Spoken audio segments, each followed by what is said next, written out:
In the pursuit of happiness, international students leave their culture, society, and home to further their education in higher institutions. With various forms of support from the school, some students are able to transition easily, while others build resilience and adaptability. So the Center for Global Engagement has two parts. We have the Education Abroad piece, which is sending domestic students abroad. And then we have the International Student and Scholar Services, which is what I do, and that's bringing students and faculty from abroad to the U.S. to study and work at UNG.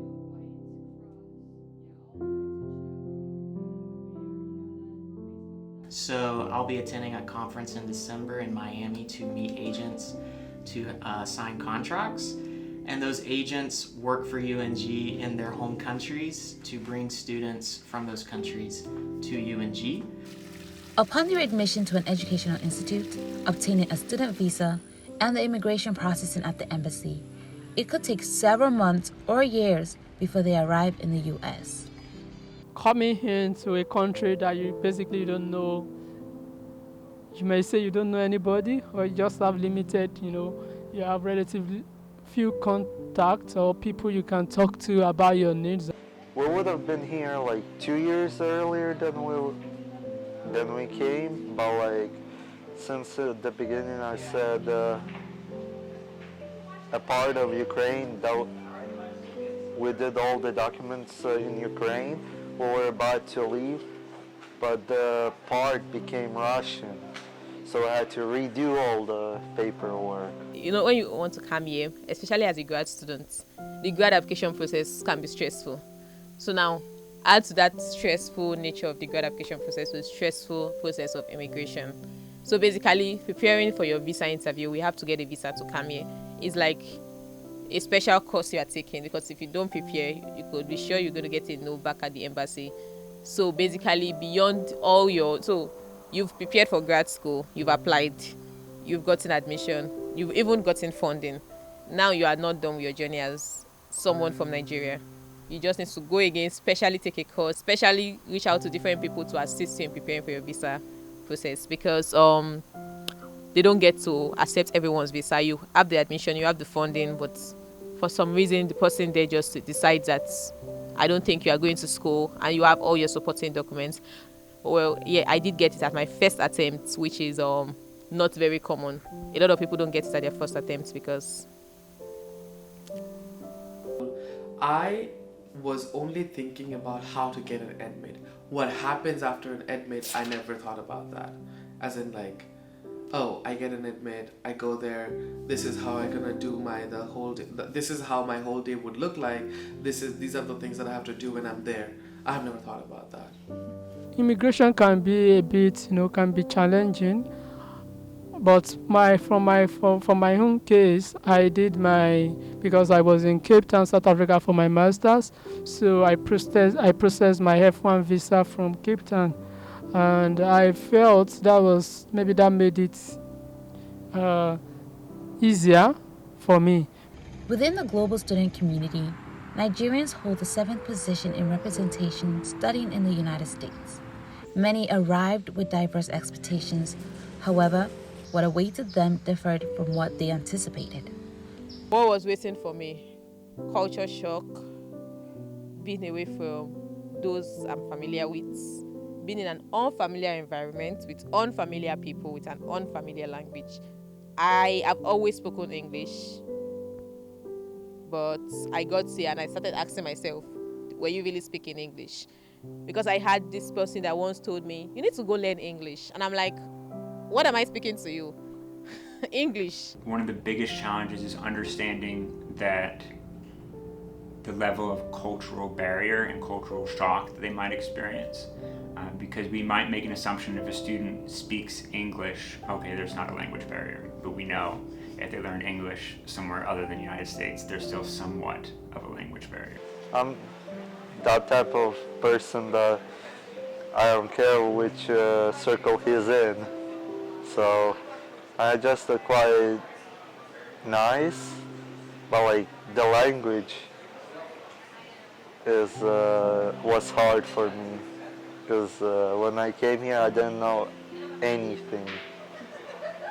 So whenever principal or a teacher telling me to do something, I'm like, That's my two answers. The easy assumption is to assume that they had the same experience.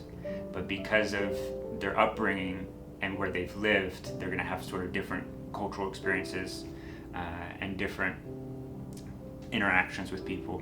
So I think understanding the impact that it has to grow up in a country other than the United States and then come to the United States and how that can make a student see and approach things differently.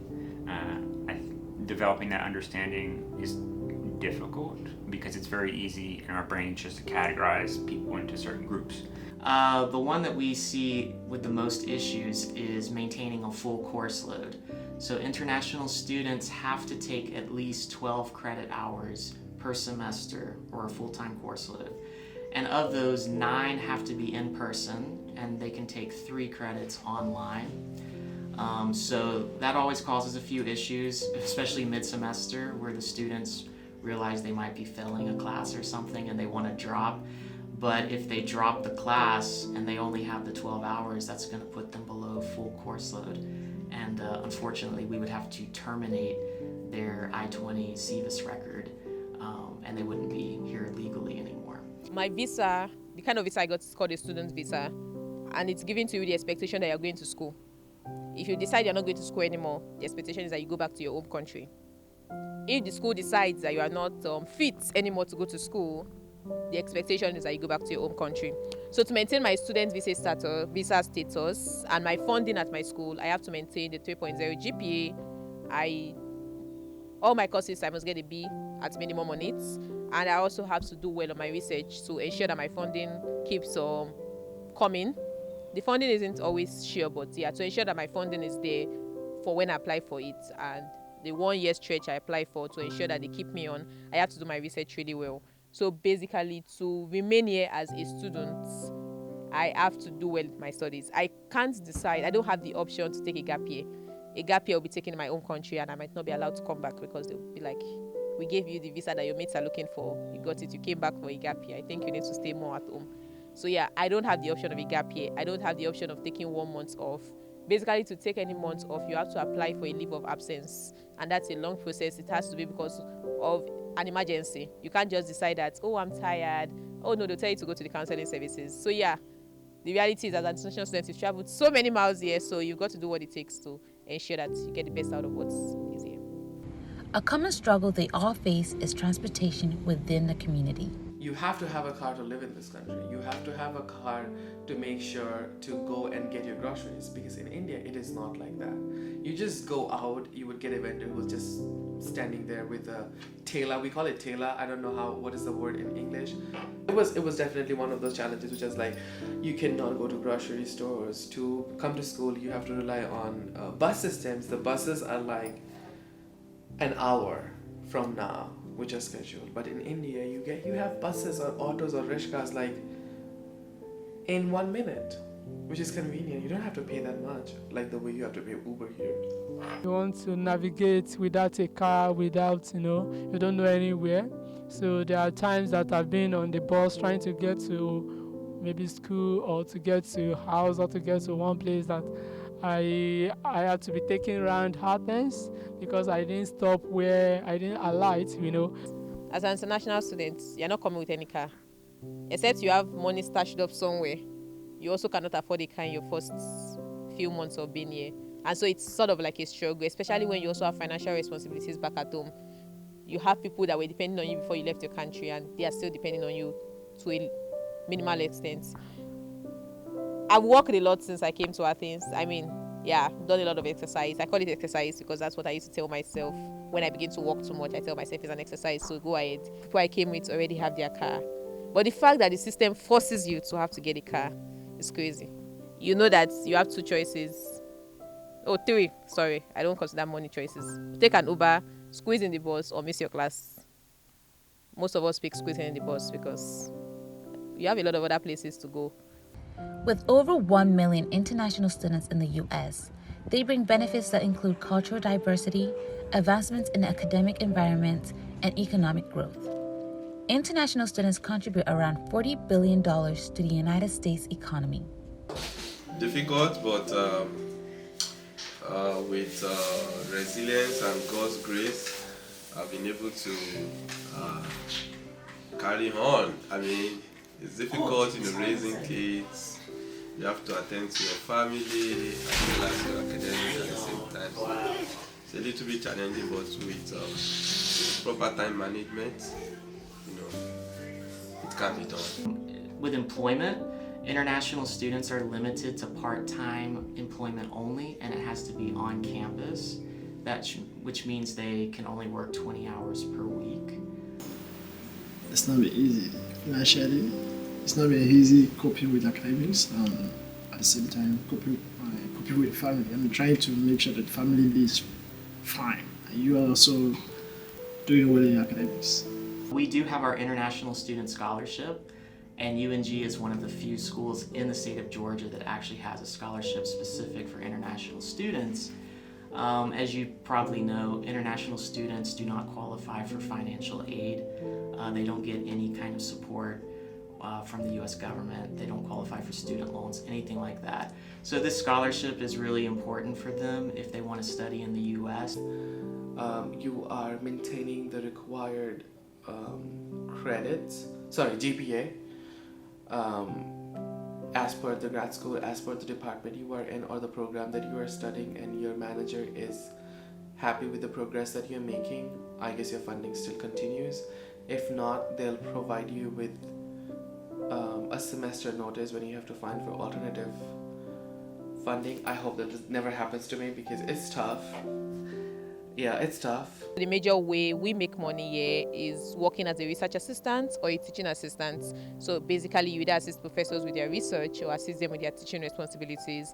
And in return for that, the school waives your tuition, which is a lot. They waive your tuition and also pay you stipends monthly. During the summer, you have the option of taking an internship for companies that are able to allow you to work with them as international students, because majorly countries require you to have the US work authorization without sponsorship required by them. So yeah, those are the ways you can make money here as an international student. For me, I make money as a research assistant. Fall, spring, summer, I work as a research assistant. It's called stipend for a reason. It gets you by, it doesn't make you wealthy. Your rent basically takes like 1/3. You still have little student fees, some student fees to pay, takes another 1/3, and then, well, food isn't so expensive, but then how much do you have left in the end? So yeah, it's not a lot, but it gets you by. To get the in-state tuition waiver, they have an involvement credit, but they have to attend a certain number of events. And so MSA is a very simple way to get to that credit. And so that kind of naturally attracts students to the office as well. We help them find living arrangements. So we do have resources on our website. We're very happy to help the students find living conditions that are right for them, either on the Dahlonega campus or in one of our other campuses that supports international students. We do have on the Dahlonega campus what we call our global learning community. So if students accept their offer early enough, they are guaranteed to get into that global learning community, which sets them up with both international and American roommates. And they're going to be kind of studying and attending events with those roommates and other people on that floor that are part of that community, which is a great way to help them integrate and make friends. In Nigeria, we pay for housing, it's like yearly. So it's like once you've paid for this year, you won't pay again. And then coming to the US and I have to like think about how I'm going to pay my rent monthly. It's crazy. I'm like, wow, how? Sometimes it's exhausting. As much as the school tries to do different things to make you feel integrated, make you adapt better to the environment, coming around to ask if there's any support they can offer you. But the thing is, you don't even know the support you need. You just realize that you're missing something. But having my community of friends, my community of religious group, the religious group I belong to, it's exciting, and having people that speak the same language with you. Sometimes you just want to let it all out and you don't want to speak in another man's language. You want to speak in your own language. Being an international student is so much fun. It's a great opportunity that comes with its own, I would say, cons, and the cons are a lot. But I mean, it's different for different people. People come here with their family sometimes. I came alone. We have African graduate student community. That's where you can feel among. And it's open to all grad students, and even undergrad, whether you have a family or not. Home is far away, and you just get to connect through calls and all of that. But it feels really great to have connection with people around. Sometimes you have a feeling of, oh, my people, like mini home. So I'm very grateful for that. Yeah, as an international community, I love it at 2G. I've met a lot of nice people who in one way or the other put me through what I've been doing. While international students pursue full-time academic programs in a foreign country, study abroad students carry on their education from their home country in another for a short period. Culture and society are deeply intertwined, but what unfolds when individuals embark on a journey to a new environment, embracing the challenge of adapting to fresh cultures and societies? I would say the US is doing a lot to support international students. Definitely more can always be done. An important thing to realize is that when you say international students, we all have so many different experiences. We are from different countries. Even people from the same countries have different experiences. And so sometimes the resources and support you offer to international students might really not fit my own type of international student, and it might really benefit another type of international student. So considering the different mix of international students would really go a long way in offering that supportive system to us and making our lives here easier. I mean, you're away from family already. The best you could do is to have an easy life here such that you don't have to cry. Oh, I cried very often when I came. Looking back at the international student experience, it is tough. There is a lot to work on. I feel like people talk about how to deal with international students. To international students, what they would have to do is what are the resources that an institute should provide to international students is more of a conversation to the faculties that they're interacting with, because we are the people that we need resources from. So we know what we need, but are your faculties and staffs know what we need? That's the more question. I would like people to know focus more on that, educating their faculties, administration, and the people who are the biggies, with all due respect, the big people, rather than focusing more only on the student who come. You just have to adjust and get used to it. Like, it's your new life now, so deal with it.